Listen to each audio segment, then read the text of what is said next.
Hello student, कैसे हो आप और कैसी आपकी पढ़ाई चल रही है। जो बच्चे 2026 में हाई स्कूल बोर्ड के एग्जाम में बैठ रहे हैं उनके लिए ये पेपर बहुत ही शानदार होने जा रहा है। देखिए, ये हिंदी का पेपर है। जो बच्चे इसको देखेंगे उनके अच्छे मार्क्स आएंगे, जो नहीं देखेंगे इनको बाद में वो जो है बाद में पछताएंगे। तो इसलिए ये जो है बहुत ही वायरल पेपर है। देखिए, 801 बीडी। यहाँ पे सबसे पहले आपको अनुक्रमांक लिखना है और यहाँ पे नाम लिखना है। देखिए, पहले इंस्ट्रक्शन, सबसे पहले इंस्ट्रक्शन पढ़ना जरूरी होता है। देखिए, जो है समय 3 घंटे 15 मिनट। नोट, प्रारंभ के 15 मिनट परीक्षार्थियों को प्रश्न पत्र पढ़ने के लिए निर्धारित है। निर्देश, सभी प्रश्न अनिवार्य है। यह प्रश्न पत्र 2 खंड ए तथा खंड ब में विभक्त है। दो जो है इसके पार्ट है, ए और ब। ए जो है वो 20 MQ आएंगे एक एक नंबर के, जो आपको OMR सीट में ध्यान पूर्वक भरना है। देखिए, खंड ए में 1 अंक के 20 बहुविकल्पीय प्रश्न है, जिनके सही उत्तर OMR उत्तर पत्रक पर नीले अथवा काले बॉल पॉइंट कलम से ही विकल्प वाले गोले को पूर्ण रूप से काला कर चिन्हित करे, मतलब पूरा गोला भर देना है। देखिए, फिर खंड ए के प्रत्येक प्रश्न का निर्देश पढ़कर केवल प्रदत्त OMR उत्तर पत्रक पर एक ही उत्तर दे। OMR उत्तर पत्रक पर उत्तर देने के पश्चात उसे काटे नहीं, इरेजर नहीं करे और व्हाइटनर का प्रयोग नहीं करे। देखिए, प्रत्येक प्रश्न के अंक उसके सम्मुख अंकित है, मतलब जितने प्रश्न का जितने भी अंक है प्रश्न के सामने दिए गए हैं। खंड ब में 50 अंक के वर्णात्मक प्रश्न है और फिर खंड ब में सभी प्रश्नों के उत्तर एक ही साथ करें। देखिए, प्रथम प्रश्न से आरंभ कीजिए तथा अंतिम प्रश्न तक करते जाइए। जो प्रश्न आता हो उस पर समय नष्ट न करें। देखिए मित्रों, चलते हैं खंड ए की ओर। देखिए, खंड ए बहुविकल्प है, यानी कि वस्तुनिष्ठ प्रश्न है। देखिए, शुक्ल युगीन लेखक है कौन है, मैं डायरेक्ट उत्तर पढ़ रहा हूं ताकि आपके दिमाग में छप जाए। शिव पूजन शाह है। फिर दूसरा क्वेश्चन है, मोहन राकेश का नाटक है। कौन सा नाटक है? आधे अधूरे। फिर देखते हैं साहित्य की विशेषताएं, लेख की विधि है। विधा, विधा कौन सी है? निबंध है ये। देखिए, महके आंगन चहके द्वार के रचयिता है कौन है? कन्हैयालाल मिश्र प्रभाकर है। फिर देखते हैं, उसने कहा था प्रसिद्ध कहानी के कहानीकार है कौन है? चंद्रधर शर्मा गुलेरी। बहुत ही अच्छी कहानी है। देखिए देखिए प्यारे बच्चों, रीतिबद्ध काव्यधारा के कवि है कौन है? ए केशवदास। प्रयोगवाद युगीन करती है, किसकी है ये? देखिए, धूप के दान। फिर देखते हैं अगले क्वेश्चन की ओर बढ़ते हैं। सुविधानंद पंत की रचना है कौन से? चिदम्बरा, जिसपे इन्हें जो है ज्ञानपीठ पुरस्कार मिला था। सर्वप्रथम ज्ञानपीठ पुरस्कार हिंदी के जो कवि है इन्हें मिला। इन्हें 1968 में ज्ञानपीठ पुरस्कार मिला था, इसी रचना में मिला था। देखिए, तीसरा सप्तक का प्रकाशन है। तीसरा सप्तक का प्रकाशन जो है 1959। देखिए, आगे आगे द्वारा 4 तार सप्तक जो है जारी किए गए। इनमें 7 कवियों का वर्णन है। पहला 1943 में, उसके बाद 8 उसमें जोड़ दिए, 43 8, दूसरा 51 में, तीसरा 8 जोड़ दीजिए उसमें 1959 में, और फिर जोड़ दीजिए, फिर 20 जोड़ देंगे, तब चौथे प्रकाशन का वर्ष आ जाएगा। ये अगे जी ने जो है जारी किया था और इस प्रकाशन किया था, और इसमें 7 कवियों का वर्णन है। आपको ध्यान रखना है, चारों सप्तक जो है उनके आपको सन याद रखने हैं। देखिए, आगे चलते हैं। गंगा लहरी के रचयिता कौन है? पद्माकर है गंगा लहरी के रचयिता। हास्य रस का स्थायी भाव, सीधा अधिग्रह हास। फिर चरण कमल बंदो हरियाई में अलंकार है। देखो, जहां पे ये योजक चिन्ह होगा तो वहां पर सीधा सा जान जाना कि वहां पर रूपक अलंकार है। तो देखिए आगे, सोरठा छंद के द्वितीय चरण में मात्राएं होती है। कितनी मात्रा होती है? 13। पहले और जो है तीसरे चरण में 11-11 मात्रा है, दूसरे और चौथे चरण में 13-13 मात्रा है। ये सोरठा जो है दोहे का उल्टा होता है। दोहे में जो है पहले और तीसरे चरण में 13-13 मात्रा है और दूसरे चौथे चरण में 11-11 मात्रा है। अगर दोहा आया तो उसका उल्टा कर देगा, सोरठा आया तो उसका उल्टा, पता चल जाएगा आपको। फिर आगे चलते हैं क्वेश्चन, देखिए इस पे चलते हैं। अभ्यागत शब्द में प्रयुक्त उपसर्ग है, इसमें अभी अभी उपसर्ग है। माता पिता में समास है। देखिए, समास में जहां पे योजक चिन्ह आएगा, समास जहां वहां पूछेगा वहां पे द्वंद्व समास होगा हमेशा। योजक चिन्ह का आपको ध्यान रखना है। फिर देखते हैं, अमृत का पर्यायवाची शब्द है। अमृत का देखिए ए में दोनों मिल रहा है, इसमें मिले तो अमीय हो जाएगा। युष्मद चतुर्थी एक वचन का रूप है, सीधा पता चला तुभ्यम, नमस्तुभ्यम जैसे कहते हैं हम। रचना के आधार पर वाक्य के भेद है। रचना के आधार पर वाक्य के 3 भेद होते हैं। देखिए, साधारण वाक्य है, मिश्र वाक्य है और संयुक्त वाक्य है। और जो है अर्थ के आधार पर 8 प्रकार के हैं, ध्यान रखना आपको। देखिए, फिर देखिए भाववाच्य में प्रधानता होती है, किसकी होती है भाववाच्य में प्रधानता? तो इसमें से जो है, वैसे तो इसमें तो यार कोई नहीं, इसकी भाव की प्रधानता रहती है। क्वेश्चन नंबर 20 की ओर बढ़ते हैं। विकारी पद के भेद हैं, विकारी पद के भेद कितने हैं? 4 भेद हैं। देखिए अब जो खंड ब आ गया, जो वर्णात्मक है, जो आपको लिखना पड़ेगा। देखिए वर्णात्मक प्रश्न ये देगा, नंबर 1, निम्नलिखित गद्यांश पर आधारित दिए गए प्रश्नों के उत्तर दीजिए। देखिए ये तो गद्यांश दे रखा है और नीचे 3 प्रश्न दे रखे हैं, इनके हमें उत्तर देने। इसको अच्छी प्रकार से पढ़ना है। देखिए पढ़कर आपको पता चल जाएगा। देखो मैं एक छोटी सी पहचान बता रहा हूँ। देखिए इस पार्ट में लिखा हुआ है ममता, तो ये जो है किस पार्ट का है? ये सीधा सा जो है हमारा ममता। ममता किसने लिखा है? जयशंकर प्रसाद ने लिखा है। देखिए ये पढ़ लीजिए आप अच्छी प्रकार से। और ये अंडरलाइन जो है इसकी हमने व्याख्या करनी है। उपयुक्त पद्यांश गद्यांश का संदर्भ लिखिए।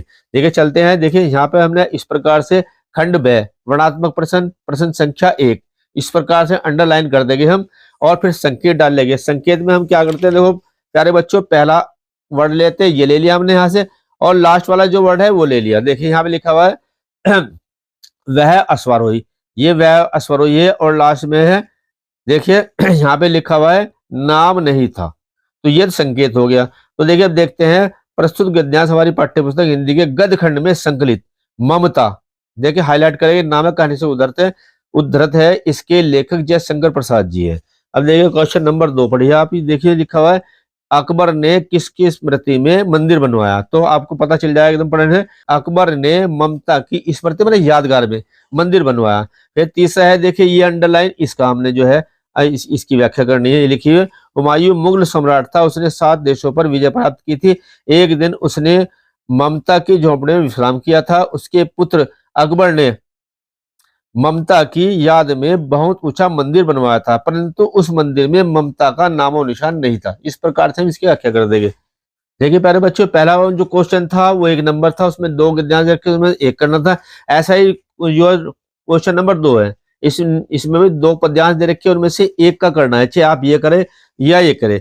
देखिए हम इसे देखते हैं। पुरते निक्सी रघुवीर वधु धरी धरी दहे, मग में डग दुए, झलकी भरी भाल कनी, जलकी पुट सूखी गए मधुराधर वय, फिर बूझती है चलो अब केतकी, पर्णकुटी करहियों कित के, तिख तिय की लखी आदुरता, पिय की अखिया अति चारू, चली जल चुए। ये जो है गोस्वामी तुलसीदास ने लिखा है, और लिखा है जब जो है वन में माता सीता, लक्ष्मण और जो है श्री राम जा रहे हैं, तो माता सीता जो है स्वयंपुरी से तो कुछ दूर चलती है, उनके माथे पर जो है बूंदों की पसीने की बूंद आने लगी, तब वो पूछती है प्रभु श्री राम से।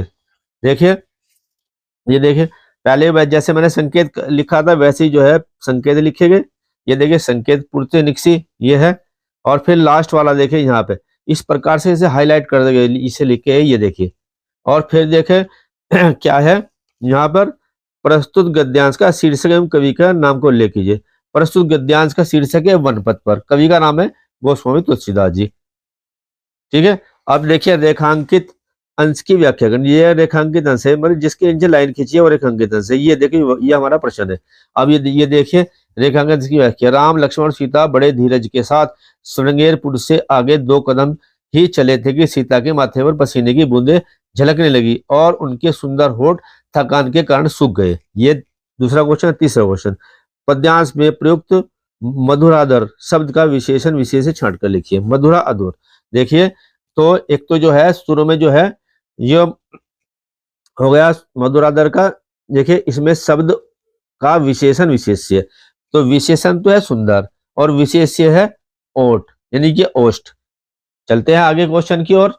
देखिए प्यारे बच्चों, अब चलते हैं क्वेश्चन 3 की ओर, यानी कि तीसरी को। निम्नलिखित गद्यांश संस्कृत गद्यांश का संदर्भ सहित हिंदी में अनुवाद कीजिए। ये 5 नंबर का आता है। देखिए वाराणसी था प्राचीना नगरी इयम विमल सलील तरंगाया गंगाया कूले स्थिता अस्या घट्टा नाम वलयाकृति पंक्ति धवलयाम चंद्रिकायाम बहुराजते अगणिता पर्यटका सुदुरभ्य देशभ्य तित्यम अत्र आयंती अस्या घट्टा नाम शोभाम विलोक्य बहुप्रशंसती। एक नीचे ये जो है ग्रामीण वाला है, हम ये वाला कर रहे हैं। देखिए आप कोई सा भी कर सकते हैं इनमें। देखो मैंने इसकी व्याख्या की है। ये देखिए पहले वही मैंने बताया कि पहला और ये लास्ट वाला, ये तो हमारा संकेत हो गया और यह प्रश्न संख्या इस प्रकार से लिखे गए। फिर जो है हमारा पहले क्या है, संदर्भ। तो आप देखें वाराणसी आ रहा है इसके अंदर, वाराणसी आपको अच्छी प्रकार से मिल जाएगा, एकदम देखते पहचान लेंगे। देखिए प्रस्तुत गद्यांश हमारी पाठ्यपुस्तक हिंदी के संस्कृत खंड के वाराणसी पहले में पाठ से उद्धृत है। फिर दूसरा है अनुवाद करना, देखिए फिर अनुवाद हो गया। देखिए अनुवाद है वाराणसी बहुत प्रसिद्ध प्राचीन नगरी है। यह स्वच्छ जल की तरंगों से युक्त गंगा के किनारे स्थित है। इसके घाटों की घुमावदार पंक्ति श्वेत यानी सफेद चांदनी में बहुत सुंदर लगती है। असंख्य यात्री भ्रमण करने के लिए दूर देशों से प्रतिदिन यहाँ आते हैं और इसके घाटों की शोभा देखकर इसकी प्रशंसा करते हैं। आप अच्छी प्रकार से मैंने अलग अलग लिख रखा है, देखिए जहां पूर्ण विराम है वहां पूर्ण विराम, तो इसको मिला मिला के आप अच्छी प्रकार से उसको देख लेंगे। ठीक है, अब चलते हैं अगले क्वेश्चन की ओर। क्वेश्चन नंबर 4, ये देखो संस्कृत गद्यांश में 2 है और संस्कृत पद्यांश में भी 2 इस प्रकार से दिए हुए। देखो निम्नलिखित संस्कृत श्लोकों में से किसी एक का संदर्भ सहित हिंदी में अनुवाद कीजिए। ये भी 5 नंबर के, 2 नंबर का तो हमारा जो है संदर्भ हो गया और 3 नंबर का हमारा जो है इसका अनुवाद हो गया। देखिए पहले मैंने ऐसे कर रखा है इसमें, देखिए ये यहां से पहले ये इतना ले लेंगे और इतना ले लेंगे। देखिए ये ले रखा है और फिर ये लिखा संदर्भ। संदर्भ प्रस्तुत श्लोक हमारी पाठ्य पुस्तक, देखिए ये है न वही ताड़नाथ तापनाथ वहिनी मध्य न वही विक्रियात किलिश्यमानो अहम अस्मि सुवर्णस्य में मुख्य दुखम तदेकम यतो माम जना गुंजिया तोलंती। ये देखिए तो पहले होगा प्रस्तुत श्लोक हमारी पाठ्यपुस्तक हिंदी के संस्कृत खंड के अन्योक्ति विलास पाठ से उद्धृत है। देखिए अनुवाद देखिए, मैं स्वर्ण यानी कि सोना कह रहा है, न पीटने से न आग में तपने से और न बेचने के कारण दुखी हूं। मुझे तो बस एक ही दुख है कि लोग मुझे रत्ती मतलब बहुत सबसे जो है यानी कि ग्राम घुंगची से तोलते हैं। देखिए प्यारे बच्चों क्वेश्चन नंबर 5 की ओर बढ़ते हैं। अपने पठित खंड काव्य के आधार पर दिए गए प्रश्नों में से किसी एक का उत्तर दीजिए। मतलब आपके क्षेत्र में जो भी खंड काव्य लग रहा हो उसी को आपको उत्तर देना है। मैं इसमें से जय सुभाष जो है उसके ये देखिए ये इसमें दे रहा हूं, जय सुभाष खंड काव्य के आधार पर सुभाष चंद्र बोस का चरित्र चित्रण कीजिए।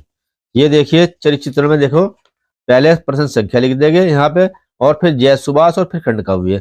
फिर देखिए ये श्री विनोद चंद्र पांडे द्वारा रचित जय सुभाष नामक खंड काव्य स्वतंत्रता संग्राम के महान सेनानी सुभाष चंद्र बोस के त्याग देशभक्ति एवं बलिदान पूर्ण जीवन की गाथा प्रस्तुत करती है। यह महान वीर साहसी निर्भय देश प्रेमी और अमर बलिदानी थे। इनके चारित्रिक गुण निम्नवत है, कुशाग्र बुद्धि एवं प्रखर प्रतिभाशाली। आप यहाँ से इसको फिर देख लेंगे। दूसरा हेडिंग जो है समाज सेवी अनुपम त्यागी एवं कष्ट सहिष्णु। आगे चलते हैं, देखिए तीसरा है स्वाभिमानी साहसी और निर्भीक। यहाँ से आप इसको अच्छी प्रकार से वीडियो को रोक रोक कर याद कर लेंगे। जितने हेडिंग भी आपके याद रहे, हेडिंग तो आपको कर लेना है, 3 या 4 हेडिंग कर लेना है और शुरू में जो मैंने बताया था जो राइटर है उसका नाम देना है। बाकी आप इसमें जो है साफ कुछ भी लिख देना। सुभाष चंद्र बोस की देखिए ये है, फिर एक इसमें से ये पद्यांश याद कर लेना। इससे क्या होगा, अच्छा प्रभाव पड़ता है एग्जामिनर पर अगर आपके एक पद्यांश भी याद है। बाकी एक पद्यांश और हेडिंग और किसने लिखा है ये, और बाकी आप सुभाष के बारे में बनाया कुछ भी लिख देंगे, बिल्कुल नंबर आएंगे आपके, बढ़िया नंबर आएंगे। देखो ओजस्वी वक्ता, फिर है महान सेनानी एवं योद्धा। यहाँ से आपको वीडियो रोक रोक कर इसको देख लेना है, चाहे नोट करके याद कर लेना, अच्छी प्रकार से इस प्रकार से इसकी तैयारी करनी है। देखिए प्यारे बच्चे क्वेश्चन 6 की ओर बढ़ते हैं। 6 के निम्नलिखित लेखों में से किसी एक लेखक का जीवन परिचय देते हुए उनकी एक प्रमुख रचना का उल्लेख कीजिए। देखिए हम जयशंकर प्रसाद का देख रहे हैं। देखिए लिखने का तरीका क्या है, लिखने का तरीका इस प्रकार से है। और देखिए आपको मेन फोकस इस पे रखना है। इतने ये जो डब्बे के अंदर मैंने लिखा है बॉक्स के अंदर, ये देखिए स्मरणीय बिंदु। जन्म इनका सन 1889 में हुआ था और जन्म स्थान काशी था। मृत्यु 1937 में हुई। पिता देवीदास साहू। मुख्य रचनाएं 1 या 2 ही लिखे हैं केवल, और फिर इन्हीं को बना करके इसमें लिखते चले जाएंगे। जितना भी आपको याद रहे उतना लिख देना, मगर ये चीजें मेन चीज ये है, इसको अच्छी प्रकार से याद करना है आपको। देखिए आगे देखिए, जितना आपको याद रहेगा लिख देना। शॉर्ट में ही लिखना, 1 पेज से ज्यादा नहीं लिखना। देखिए मैंने तो केवल ये लिखा है ताकि आपको 2 पेज याद करो, 1 पेज आपके याद रह जाएगा। जो रचना आपके याद रहे वो लिखनी है बस। इस प्रकार से हमारी कहानी जो है पूरी हो जाएगी। 1 पेज में ही इसको पूरा कर देना है, लंबा नहीं खींचना है ताकि आपका पेपर पूरा हो जाए इसमें। चलते हैं अगले क्वेश्चन की ओर। देखिए प्यारे बच्चों, अब जो है क्वेश्चन 6 की ओर बढ़ते हैं। निम्नलिखित कवियों में से किसी एक कवि का जीवन परिचय देते हुए उनकी एक प्रमुख रचना का उल्लेख कीजिए। देखिए 4 कवि दे रखे हैं, उसमें से एक करनी है। तो मैंने मैथिली शरण गुप्त के देखिए बारे में जो यहाँ पे हम जीवनी का अध्ययन करेंगे। मेन चीज प्यारे बच्चों ये है, देखिए ये पूरा सार है इसका।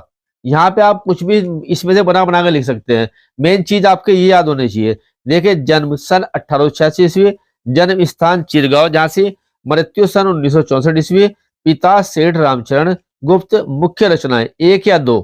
और फिर इसको ही यहाँ पे बढ़ा चढ़ा के लिख देते हैं। हमने फोकस केवल इस पे करना है, आपको भी इस पे करना है फोकस, ज्यादा नहीं आपको जो है लंबा खींचना है। और देखिए फिर देखिए इसमें जितना भी आपको याद रहेगा उतना लिख देंगे। केवल 1 पेज में हम पूरी जीवनी को इसको लिख देंगे, तभी आप जो है पूरे पेपर को करेंगे। और साफ साफ लिखना है, कटिंग नहीं करनी है आपको। चलते हैं अगले क्वेश्चन की ओर। देखिए प्यारे बच्चों, अपनी पाठ्य पुस्तक के संस्कृत खंड के कंठस्थ कोई एक श्लोक लिखिए जो इस प्रश्न पत्र में न आया हो। देखिए आप जो है मेरे कहने से 2 श्लोक याद करेंगे एक ही जगह से। जो इसमें आया होगा वो नहीं करेंगे, बल्कि उससे अलग दूसरा कर देंगे। जो प्रश्न पत्र में हो तुम्हारे वो नहीं लिखना, उससे अलग लिखना है। देखिए यह है विद्यालय में खेल कूद की सामग्री की और ध्यान दिलाते हुए प्रधानाचार्य को एक पत्र लिखिए, या किसी पर्यटक स्थल का वर्णन करते हुए अपने मित्र को एक पत्र लिखिए, वह भी कुछ दिनों के लिए आपके पास आ जाए। तो दोनों में से एक करना है। प्यारे छात्रों देखिए, किसी पर्यटक स्थल का यात्रा वर्णन करते हुए अपने मित्र को एक पत्र लिखिए कि वह भी कुछ दिनों आपके पास आ जाए। देखिए पहले मैं पत्र लिख देंगे ऊपर, और जहां पे जिस जिले से लिख रहे हो वहां पे उसका नाम लिख देंगे। फिर जिस डेट में हम कर रहे हैं क्वेश्चन वो डेट यहाँ पे डाल देंगे, और जहां का भी आप है वहां का पता डाल देंगे। फिर लिखेंगे प्रिय मित्र नमस्कार, आशा है कि आप सकुशल होंगे। इसके बाद में देखिए अपने मित्र को एक पत्र लिखिए, वह भी कुछ दिनों के लिए आपके पास आ जाए। और जो है कहाँ पे, जहां पे आपने घूमने के लिए गए स्थल का वर्णन करते हुए, जहां पे आप पहले ही घूम आए वो लिखेगा। इसके बाद यहाँ पे कुशलता पूछने के बाद लिख देंगे यहाँ पे, और बाद में लिख देंगे कि शेष बातें बाद में, मैं जल्द ही तुमसे मिलने आऊंगा। तो इस प्रकार से लिख दे। लास्ट में लिख दे तुम्हारा मित्र। यहाँ पे आप जो है जहां गए थे, वाराणसी गए थे, कानपुर या लखनऊ जहां गए थे वहां का वर्णन कर देंगे, और उसे जो है कुछ दिनों आपके लिए पास आया और कुछ दिनों के लिए अपने पास बुला लेगी। और लास्ट में ये लिख देंगे, आपका पत्र जो है कंप्लीट हो जाएगा। जो जितने नंबर का है, यानी कि ये जो है 4 नंबर का हो या 5 नंबर का, 5/5 आपके नंबर आ जाएगा। चलते हैं अगले क्वेश्चन की ओर। देखिए फिर देखिए, निम्नलिखित में किन्हीं 2 प्रश्नों के उत्तर संस्कृत में दीजिए। नंबर है अलेक्जेंद्र कयासीत, दुराग्रह कुत्र नास्ति, भूमे गुरुतरम किम अस्ति, कूपम किमर्थम दुखम अनुभवती। ये देखिए हमने केवल 2 प्रश्नों के उत्तर देने हैं। देखिए चलते हैं आगे हम। देखिए प्रिय मित्रों, उनमें से ये 4 क्वेश्चनों में से 2 उत्तर होते हैं। मैंने चारों के उत्तर दे रखे हैं। देखिए अलेक्जेंद्र कयासीत, तो जब उत्तर लिखिए क्या को हटा देंगे। देखिए अलेक्जेंद्र, इसकी जगह क्या लिख देंगे, केवल हम जो है यहाँ पे यवनराज लिख देंगे। फिर देखिए दुराग्रह कुत्र नास्ति, दुराग्रह तो अत्र, कुत्र की जगह शुरू में अत्र लिख देंगे, दुराग्रह नास्ति। फिर देखिए जो है गुरुत्र भूमे गुरुत्रम किम, किम की जगह लिख देंगे हम क्या लिख देंगे, माता लिख देंगे, आगे जुगातु लिख देंगे। फिर देखिए कूपम किमर्थम, किमर्थम की जगह लिख दे कूपम नित्राम निचय अस्ति यत से दुखम अनुभवती।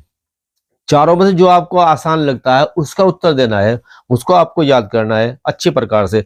आगे चलते हैं। देखिए क्वेश्चन नंबर लास्ट जो है क्वेश्चन नंबर 10 है। इसमें निम्नलिखित में किसी एक विषय पर निबंध लिखिए। तो निबंध जो है हमारे इतने सारे दे रखे हैं, तो हमने देखे हुए आसान सा लगाया मुझे, बिल्कुल किसी यात्रा का वर्णन आप आसानी से कर सकते हैं। देखिए यात्रा का वर्णन, संकेत, बिंदु, भूमिका, यात्रा का वर्णन, उपसंहार, 3 हिस्सों में बांटा गया है इस निबंध को। देखिए पहले भूमिका, मैं स्वभाव से ही घुमक्कड़ प्रवृत्ति का हूँ। घुमक्कड़ में घूमने वाला प्रवृत्ति। पिछले 5 वर्षों में मैंने भारत के लगभग 20 शहरों तथा राज्यों की यात्रा की है। इसमें दिल्ली, मुंबई, राजस्थान, मध्य प्रदेश, उड़ीसा, गोवा आदि शामिल है। इन शहरों में भुवनेश्वर ने मुझे सर्वाधिक प्रभावित किया है। पिछले वर्षों ही गर्मी की सप्ताह भर की छुट्टियों में मैं इस शहर की यात्रा पर था। यह यात्रा मेरे लिए अविस्मरणीय है, यानी कि न भूलने वाली है। देखो, यात्रा पे जाने के लिए क्या क्या किया मैंने एवं मेरे कुछ साथियों ने भुवनेश्वर जाने का निश्चय किया। हम रेलगाड़ी से भुवनेश्वर के लिए रवाना हुए और सुबह लगभग 10 बजे भुवनेश्वर पहुंच गए। हमने पहले दिन होटल में विश्राम कर सफर की थकान दूर की, फिर अगले दिन भुवनेश्वर घूमने निकल गए। भुवनेश्वर के बारे में हमने जैसे सुना था उससे कहीं अधिक दर्शनीय पाया। आप केवल सुनते रहिए, आपको सुनने में ही याद हो जाएगा। देखिए, भुवनेश्वर भारत के खूबसूरत एवं हरे भरे प्रदेश उड़ीसा की राजधानी है। प्राकृतिक सुंदरता देखते ही बनती है। इसे मंदिरों का शहर भी कहा जाता है। यहाँ प्राचीन काल के लगभग 6000 मंदिर है, इसलिए इसे पूर्व का काशी भी कहा जाता है। 3री शताब्दी ईसा पूर्व सम्राट अशोक ने यहीं पर कलिंग युद्ध के बाद धम्म यानी कि जो है बौद्ध धर्म की दीक्षा ली थी। धम्म की दीक्षा लेने के बाद बौद्ध स्तूप यानी कि बौद्ध मंदिर निर्माण करवाया, इसलिए बौद्ध धर्मावलंबियों का भी एक बड़ा तीर्थ स्थल है। जिस होटल में हम ठहरे थे उसके निकट ही राजा रानी का मंदिर था, इसलिए सबसे पहले हम उसी के दर्शन के लिए पहुंचे। इस मंदिर की स्थापना 11वीं शताब्दी में हुई थी। इस मंदिर में शिव एवं पार्वती की भव्य मूर्तियां हैं। इस मंदिर की दीवारों पर सुंदर कलाकृतियां बनी हुई है। इस मंदिर से 1 किलोमीटर दूर मुक्तेश्वर मंदिर स्थित है। इसे मंदिर समूह भी कहा जाता है, क्योंकि यहाँ पर एक साथ कई मंदिर हैं। इन मंदिरों की स्थापना 650 ईस्वी के लगभग हुई थी। देखिए, भुवनेश्वर की यात्रा इतिहास की यात्रा के समान है। इस शहर की यात्रा करते हुए ऐसा लगता है मानो हम उस काल में चले गए हो जब इस शहर का निर्माण किया जा रहा था। इस आभास को और भी अधिक बल प्रदान करता है शहर के लगभग बीचों बीच स्थित भुवनेश्वर संग्रहालय। यहाँ प्राचीन मूर्तियों, हस्तशिल्प, ताड़पत्रों का अनूठा संग्रह है, यानी कि इन चीजों को यहाँ पर इकट्ठा किया गया है। धौली के बुद्ध स्तूप के दर्शन के बाद हम लोग भुवनेश्वर से शहर से लगभग 6 किलोमीटर दूर स्थित उदयगिरी एवं खंडगिरी की गुफाओं को देखने गए। इन गुफाओं को पहाड़ियों को काटकर बनाया गया है। इन गुफाओं में की गई चित्रकारी अधिकतर नष्ट हो चुकी है, किंतु यहाँ निर्मित मूर्तियां अभी भी अपने प्रारंभिक रूप में ही विद्यमान है। सैर के बाद हम लोगों ने उड़ीसा के स्थानीय भोजन का आनंद उठाया।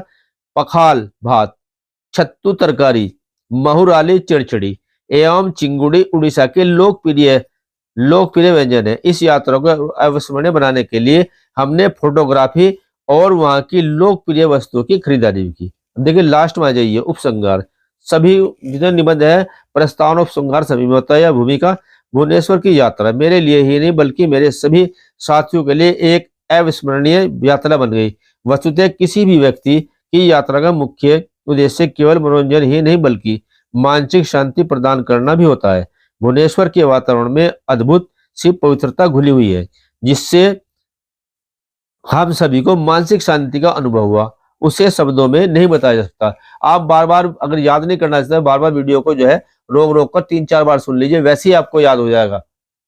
और देखिए, मैंने वीडियो में सब चीज डाली है, आप इसको अच्छी प्रकार से अध्ययन कर लेंगे। अगर आपने इसका अध्ययन कर लिया, आपके मैं वायदा करता हूं अच्छे से अच्छे नंबर आएंगे। अगर आपको वीडियो पसंद आए, वीडियो को लाइक कीजिए, चैनल को सब्सक्राइब कीजिए और अपने दोस्तों से शेयर भी अवश्य कीजिए। धन्यवाद।